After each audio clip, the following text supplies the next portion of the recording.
right, welcome back, everyone. This is Chase, and joining me today is Sandi Landon, Global Human Resources Director for Teton Outfitters. Thanks for joining me. Appreciate having you here for a conversation.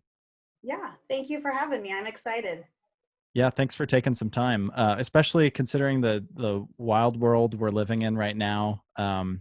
We've been having conversations with people in industry just about the response, especially to COVID-19 and how that's impacted your business. And it's always interesting to hear from someone who's in human resources, because you have a pulse on everything that's happening in the company, kind of where you see hiring moving, in the future. And those are conversations that I know that our students and other people who listen to this, are really interested in hearing kind of where you see the future of the industry going. So we're going to ask you to pull out the crystal ball a little bit today, and share some of your thoughts. So, but personally, first of all, how are you personally going through this whole situation? Yeah. So I thank you for having me. I'm excited to be here.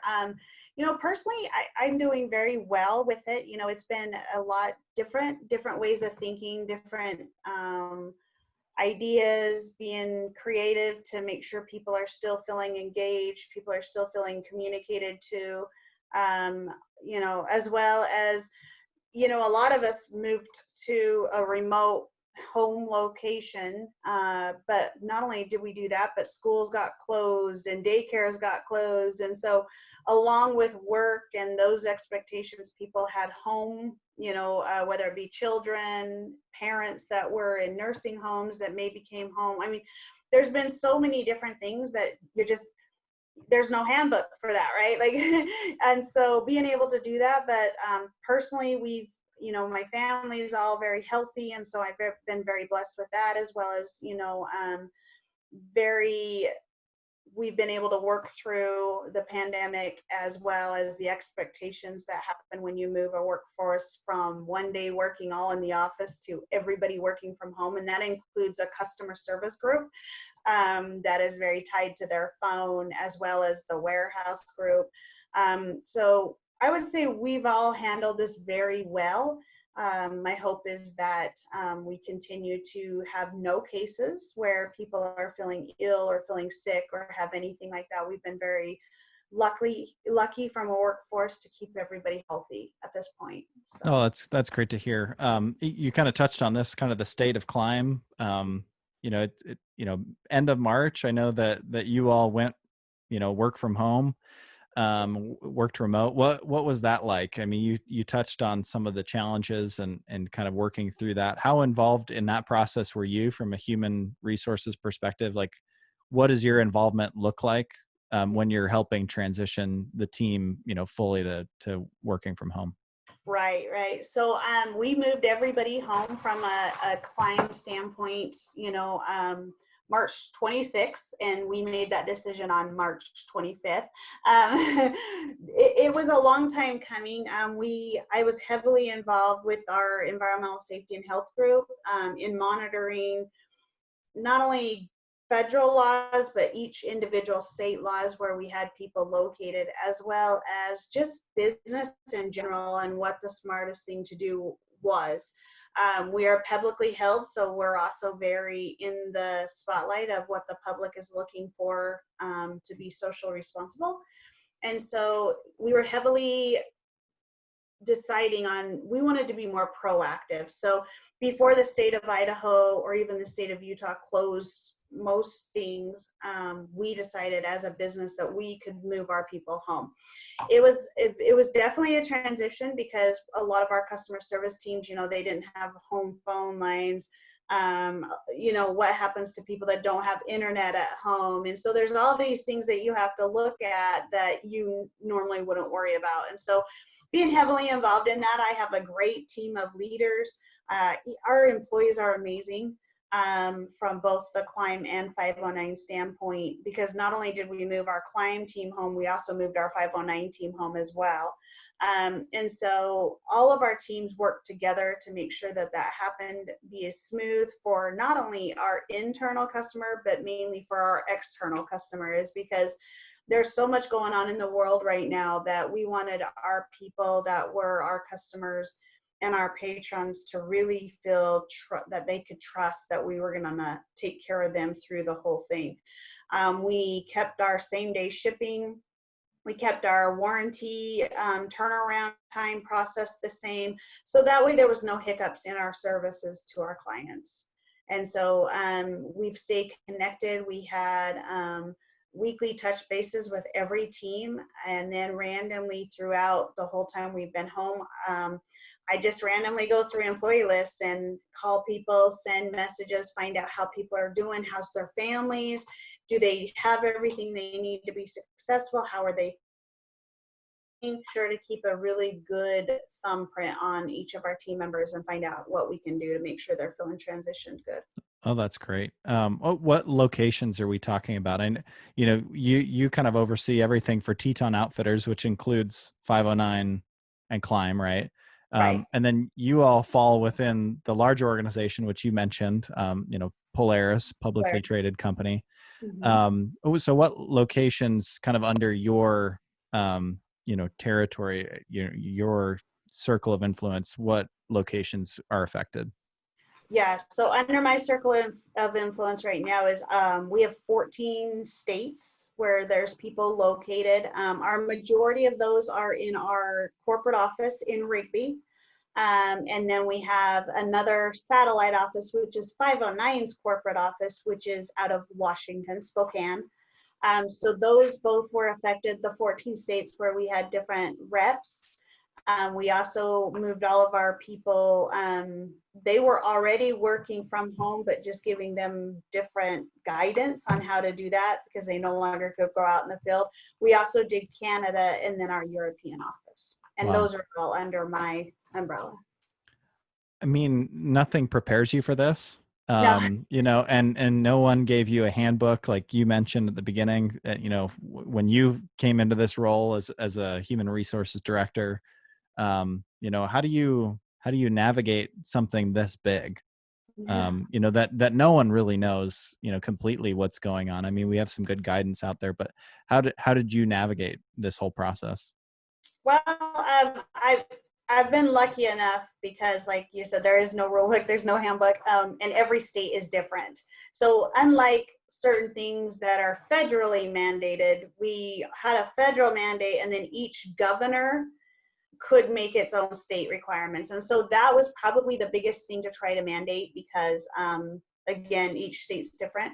I would say, though, is I have a great environmental safety and health team at Polaris that were really good resources to find out what was best. But I also have two great leaders as well from a KLIM and 509 standpoint that both really the welfare of our people were the most important from all standpoints of leadership. And so it was, what are the decisions that we are making today that's going to keep our not only our business healthy, but our people healthy and their families. And so that's kind of how we've made all of our decisions is what is the long-term effect of this decision on the people and then on our business in general. And so there's been a lot of trial and error. There's been a lot of different discussions, different decisions on, was that right? What could we learn from it? And from that standpoint, moving forward and doing the best for the people was the most important. And that includes our customers as well.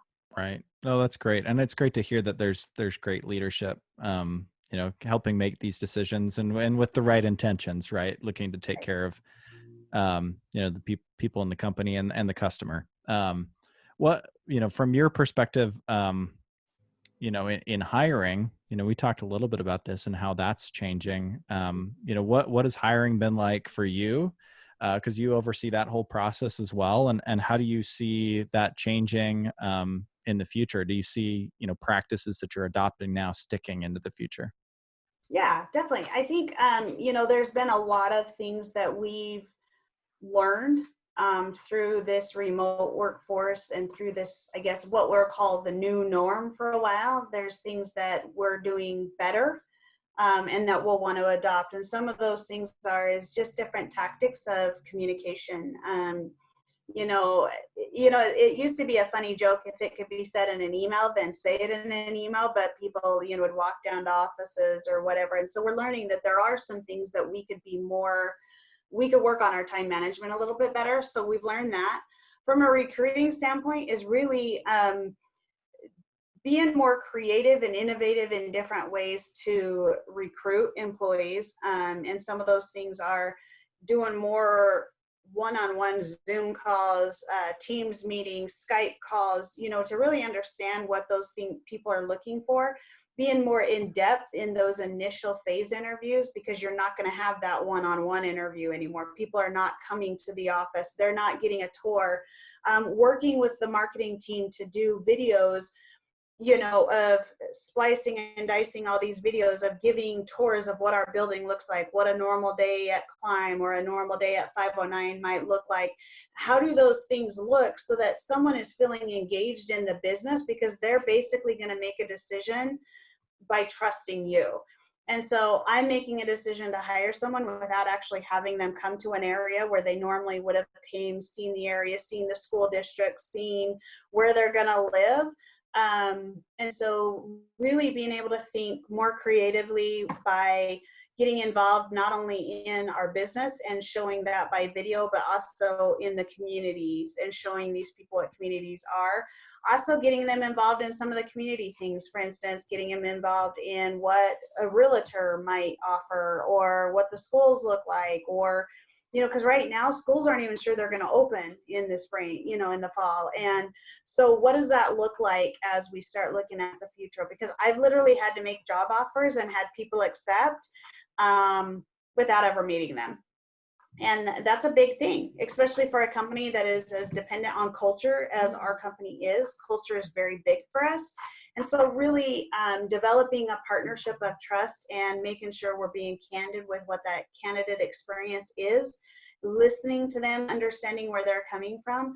We've been able to recruit, interview, hire, onboard, and train all remote.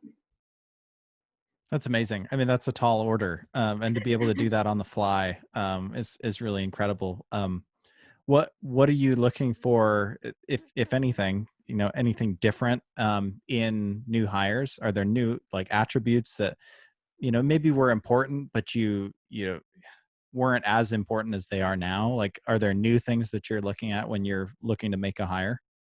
Yeah, I would say the ability to adapt is large, because adaptability was something that, yeah, you always wanted that, but I mean, the ability to be able to respond to a pandemic in 24 hours or less, how did that affect that person? What were they looking for?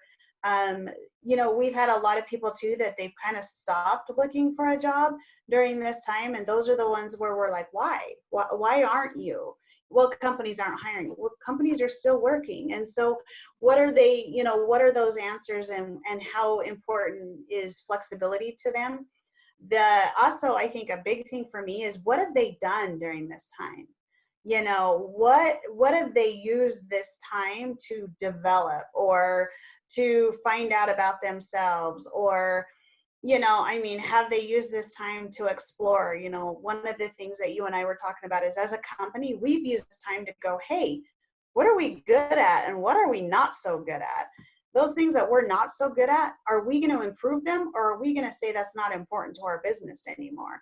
I kind of like to use it as the last 3 months, what have you adopted and dropped? What's the adopt and drop, that you've done? And so learning that from these employees has been really important.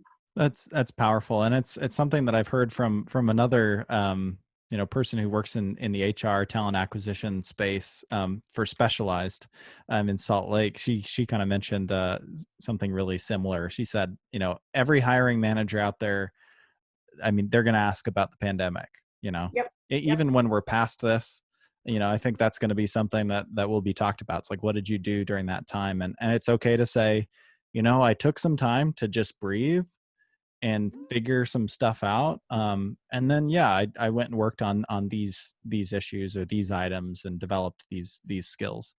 So it's good to hear that. And I think that's something that needs to be shared and told. So I'm glad that you mentioned that. Yeah. From a business perspective, you mentioned this a little off air and a little bit, when we started talking here. But just how has KLIM been affected, from a business perspective? Obviously there's been disruptions when it comes to, moving everyone remotely.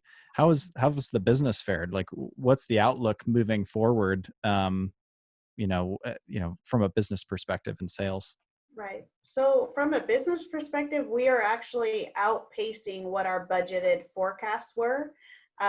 We are selling out of products way earlier than we thought. We are hiring. We're currently in a large hiring because we've actually expanded a house in the Rigby location to house our other brands. So Polaris and 509 will be shipping out of our West Coast DC, which will now be out of Rigby. So we've built on during this pandemic. We also opened a East Coast DC where KLIM, Polaris, and 509 will now be shipped out of East Coast. So not only do we have our European DC, our Canadian DC, we've now opened a West Coast and an East Coast. So we have 4 DCs that we've grown through this pandemic. We're continuing to deliver. All of our results actually are higher than planned and expected. Originally, we had done a merit freeze where people couldn't get their merits. Well, we've done so good over the last month. That was supposed to go into effect in April. We froze it. We're actually giving it back in July. Wow. So our teams are going to feel that.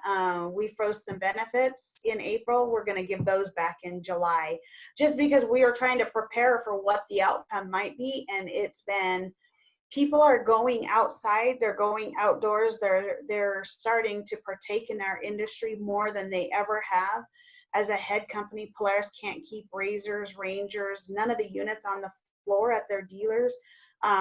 Yes, we still have some pressures that we have to continue to perform, but we are outpacing what we had expected. Wow, that's so interesting to hear. And similar to a previous conversation on the bike side, bike industry, Specialized said, bikes are huge right now. Everyone wants to get out and bike. Right. People want to get outside. They've been cooped up. And part of this question, I was curious from KLIM's perspective. You play in both the snow sports as well as motorsports. Is there a predominant side of that business, and does that come in cycles? I wondered with, a lot of this breaking out over the spring and summer. I wondered, would you feel an impact because, most of the buying, for snow sports is happening later in the year, but it sounds like people are buying regardless. Is that mostly for motorsports? It's regardless. I think a lot of our outdoor enthusiasts, our diehards would tell you, you go far enough, you'll find snow. It doesn't matter where you're at. Right. But I would say it's both, because people are preparing for that fall. Snow checks have to be in by April 15th. So, that was right close to when this real first string of the pandemic hit. And so they expanded that deadline. And so I would say that we're seeing both. Right now it's heavily motorcycle because we are doing a big, motorcycle release, but our snow stuff all starts shipping out. We actually did our preseason snow buys, during March through, I believe it was around April 20th. And our dealers were buying heavily into the snow product that will ship here the 1st of August. Oh, wow. Okay. Oh, interesting. Yeah, I was curious what that buying cycle looked like from the snow sports and motorsports side. Mm-hmm. And has the company, I know there's some military, there's a military component in there and personal protective equipment, which PPEs has become, such an important piece of all of this. And we've seen so many companies pivot into that. Can you speak to those parts of the business if KLIM has dabbled in the PPE side? Yeah, so both for KLIM and 509, we have been able to qualify as an essential business because of our protective equipment that we not only produce and sell to the military, but also public safety officers, whether they be on bikes, snowmobiles, jet skis. Just kind of depends on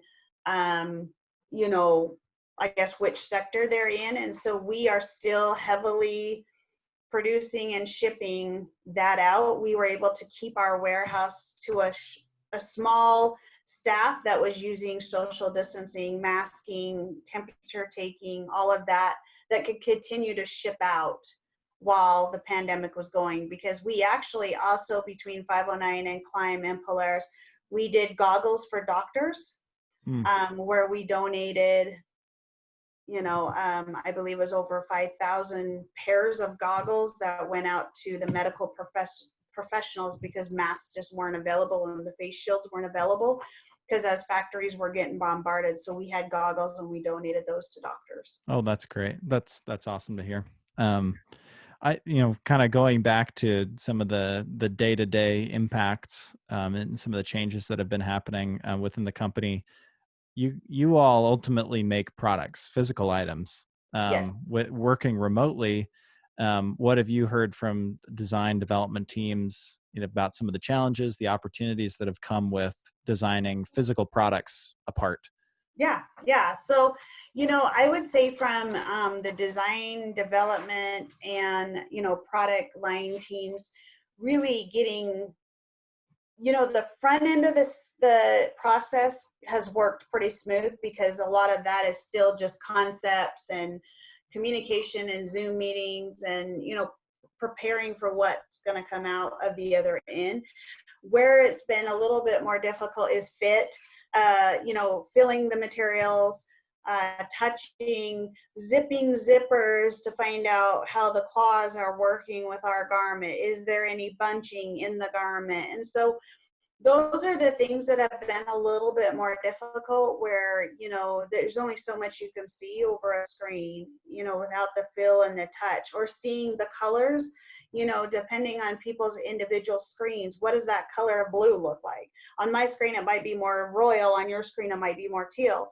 And so those have been some of those things that we've had to address. And so some of that has been by, we do a fit session with two people that are completely in PPE, where people are giving their, their suggestions, they're giving their feedback, and they're recording that. And then we've also done it where people drop off samples at the office, and, they pick them up at different times at different locations, so that we're staggered, so that people could actually have that feel. So I would say that our team has really done a good job in being agile, being flexible, and really adopting different ways of doing things. Right. Oh, that's similar to other conversations that I've heard. It's the touch and feel, right, of a physical product. That it's hard when you can't gather around a conference room table and have that conversation. You have to have your own, experience with that product, and then hand it off, and then you get back together after, a little Right. bit, a couple days maybe of, each having your own experience with the product and then coming together. Yep. And maybe that leads to some positive outcomes. I've kind of been curious, like maybe that leads to, better ideas. Everyone gets to have their own experience with the product, and they get to formulate their thoughts and ideas, and then they come together and share, rather than maybe everyone seeing that sample for the first time. Maybe there's some groupthink that can happen, right? It's like someone Yep. says something, and then, so maybe there's a, an There's definitely opportunity some for a positive. change in, process from that. Mhm. Um, just a couple other questions for you. Just, again, the crystal ball here. Where do you see kind of the future of work at KLIM and 509? Like, do you see remote work being in the future of the company once we are, at a point where it's safe to work in an office again? Do you see more of that coming online? I do. I think that one of the things that we've learned at KLIM and 509 is that there is the ability to have some work, some of the work being done remote. There are some pain points that we've had to be creative on getting through, but there's also been some things we've learned. Maybe you don't need to have 5 meetings for the product. Maybe you can have individual people come up with their concepts and have one meeting. So I definitely feel like we are going to be able to move more into a flexible, remote work, area, where maybe not all positions, but there is going to be a lot more of those creative positions that can be done from home. Right. Um, and then kind of just to wrap up, more of a personal question again, kind of what have you learned about yourself going through this experience? Oh, yeah. Okay. Well, I actually have learned quite a bit about myself. I learned that some time management that I could do. I sit in a lot of meetings where, having more the facilitating attitude where it's like, okay, what are we trying to get out of this meeting? What is our purpose? What are we here for? Okay, we're leaving with these 5 things. Now let's regroup. I've learned that I'm very adaptable. I'm very adaptable and able to think on the fly of different ideas when I have a main goal in mind. I'm being able to adapt to different things. I also have learned that it's important to know. One of the things I've been very lucky is because I know our mission and our values of our company, whether it be our head company of Polaris or whether it be the 2 individual companies that I am currently a partner with. It's important to know those mission values, but it's also important to understand what states we operate in and what those laws are, as well as what the federal government is saying. So during all of this, I've learned what is important to pay attention to. Also, some things in onboarding that we just didn't really need to do. It didn't make or break the candidate's experience. I've learned different ways to recruit as well. That's awesome. You've been generous with your time. I appreciate you sharing kind of these lessons learned. It's great to hear that you're doing well, that people at the company are safe, that KLIM's doing well. I'm happy to hear that people are out recreating and being able to get outside and hopefully we can all get through this together. But I appreciate you, sharing a little bit of that experience with us today. Yeah. So Well, thank you for having me. I appreciate it. yeah, thank you.